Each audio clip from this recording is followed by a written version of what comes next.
It was the night before Christmas, when all through the house, not a creature was stirring except for my spouse. Her eyes glazed with tequila wasn't very attractive. I'm a prisoner to snoring, or better yet, a captive. As I counted each snore instead of white sheep, I prayed to the gods, please let me sleep. With every loud breath, I imagined her murder. When a crash from below sounded like an intruder. I shook my wife to help with this plight. She just rolled over and said, "No, hon, not tonight." With 1,000 scenarios swimming in my head, it seemed most likely that we'd soon be dead. Wait, I thought, what if it was St. Nick? Maybe if I were 7, I'd still believe in that shit. My poor drunken wife ignoring my calls as usual, I would have to be the one with the balls.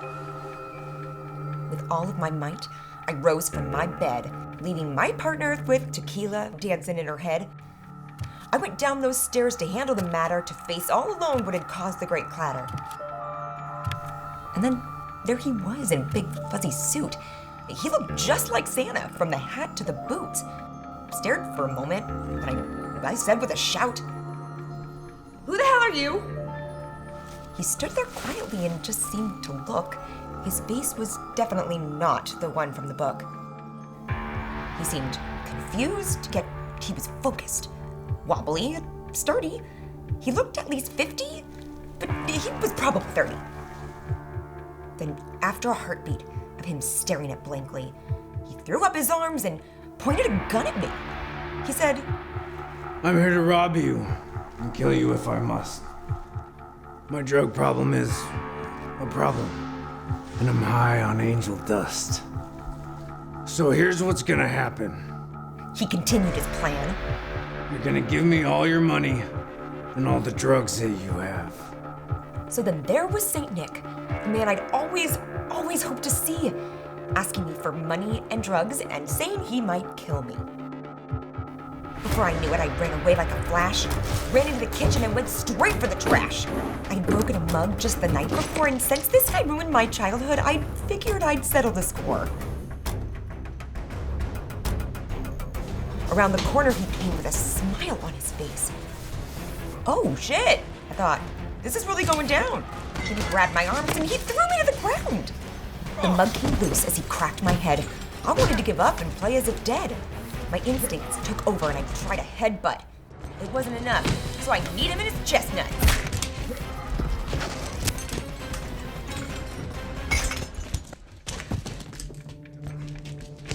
I ran towards the stairs, leaving Santa on the floor, and then to my horror, in came one more. He was as big as a house and had wings on his back. Was this some monstrous tooth fairy? I wasn't gonna ask. I don't know who he was, and surely he didn't follow, he didn't yell, even though I'm sure he came straight from hell. I ran back to our room at a ridiculous pace. My partner was still sleeping, so I slapped her across the face. "I'm being attacked! Don't you realize?" She slowly sat up and looked in my eyes. "I'm trying to sleep," she said, rubbing her chin. So I clenched up my fist and I hit her again. "Are you awake now? There are people downstairs trying to kill me, hun. So you get your ass up and you save my life, Dr. Gilgalon." She could see I was serious, or at least I was scared.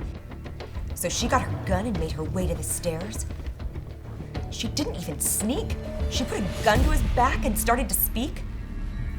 She said in a calm tone with a deliberate pace, "Put my dollar under my pillow, bitch, and fly your ass out of my place." He had been here before. You could tell from his eyes he knew she was bluffing. He called out her lies. Tough words that you're saying. You sound like my mother. You like slinging threats? Care for another? Her face was aghast, her body filled with fear. No breath for a prayer that Jesus could hear. I'll take your gun, and I'll raise you one more. I'll give you the 3. No. How about 4? 1, 2, 3. She ran out into the street, no phone or car keys, just slippers on her feet. I save lives, not take lives, and thus I must flee. You weirdos can have her. She never liked me. The night turned even darker without much as a peep when suddenly she was plowed over by a late model Jeep. My heart beat in my ears. 2 fists full of rage. I'm unleashing the beast. You've unlocked the cage. I cracked his jaw wide and took back the gun. Killing ain't easy, but this one was fun. I went back to the kitchen to check on his buddy. I saw now he was breathing. Now he's just bloody. 3 dead in an instant, my chest heavy and tight. I'll never forget this horrible night. I woke up in an instant. It all was a dream. There she was, right next to me. So no Santa, no monster, no murder for me, just a buttload of presents under our tree. That was way, way too crazy. A terrible fright. Merry Christmas to all. To all a good night.